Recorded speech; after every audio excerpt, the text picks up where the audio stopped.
Je voudrais maintenant m'adresser au général Brice Oligui Nguema. Il y a une sagesse africaine qui dit que quand on t'envoie, il faut savoir t'envoyer. Nous savons qui vous a envoyé. Mais vous avez aujourd'hui la possibilité de vous envoyer vous-même et de corriger la trajectoire dans laquelle vous êtes lancé. Le plus important, ce n'est pas comment une chose débute, mais comment elle se termine. Restaurer les institutions, c'est donner la victoire à Albert Ondo Ossa. Mais si vous voulez faire autre chose pendant 1 ou 2 ans de transition, vous devez mettre en place tous les mécanismes pour améliorer les conditions de vie des Gabonais. Vous n'avez pas besoin de plus de temps que cela pour vous assurer que le peuple bénéficie des moyens du Gabon, c'est-à-dire pour dénoncer les contrats léonins, pour arrêter des corrompus, pas seulement ceux qui vous énervent, comme vous avez commencé à le faire, mais tous ceux qui dérangent, même parmi vos amis éventuels. Et aussi pour mettre en place un cadre électoral inclusif et transparent. Contrairement à vos collègues du Mali, du Burkina Faso et du Niger, contrairement au président de la République de Centrafrique et du Cameroun, vous n'êtes confronté à aucune menace sécuritaire ou terroriste qui endeuille les populations et remet en question l'intégrité territoriale du Gabon.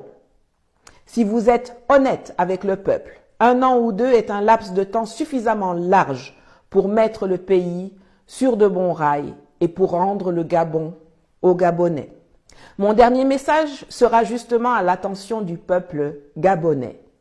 Il y a quelques jours, je vous disais que le 26 août, vous aviez eu le choix entre la peste et le choléra. Certains n'ont pas aimé, mais je suis habituée à dire ce qui est et non pas ce qui plaît.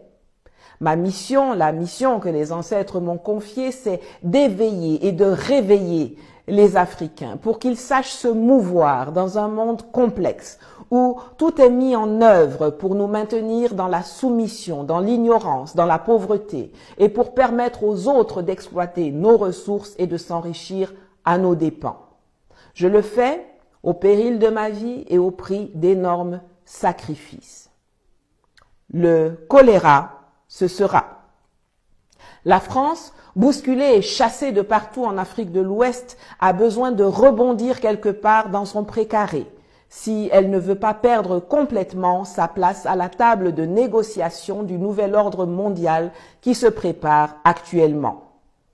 Emmanuel Macron l'a dit très clairement lors de son discours aux ambassadeurs il y a 2 jours. Et donc notre politique est simple. On ne reconnaît pas les putschistes. On soutient un président qui n'a pas démissionné, aux côtés duquel nous restons engagés. Et nous soutenons l'action diplomatique, et quand elle le décidera, militaire, de la CEDEAO, dans une approche de partenariat, qui est celle que j'ai présentée en février dernier. Force est pourtant de constater que l'approche qu'il adopte au Gabon est diamétralement opposée à ses propos et à l'approche qu'il adopte au Niger.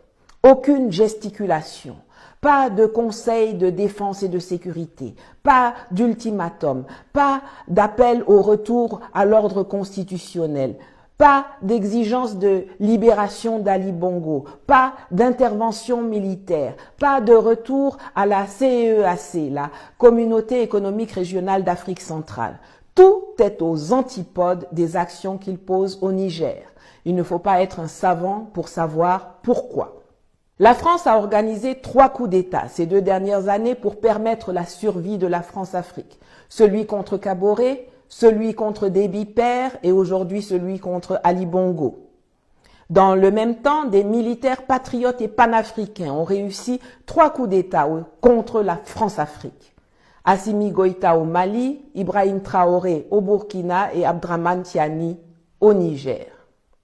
Je comprends que vous êtes heureux d'être débarrassé de la gangrène Bongo. Je le suis aussi.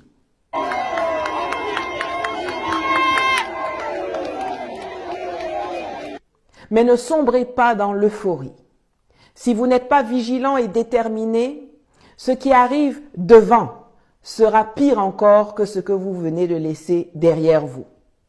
Vous devez mettre la pression sur Oligui Nguema et ses gens pour qu'ils se retournent contre leurs donneurs d'ordre et qu'ils fassent le choix du peuple.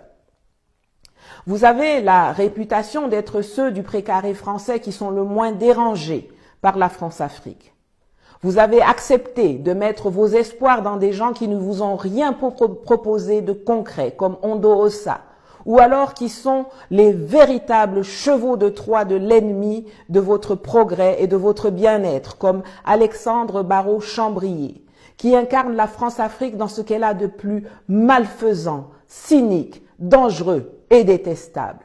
Je compte sur vous pour que vous ne soyez pas le maillon faible du mouvement d'émancipation qui se déroule dans plusieurs pays d'Afrique et qui est en train de dégager la France de notre continent et ses relais locaux de la tête de nos États et de nos administrations.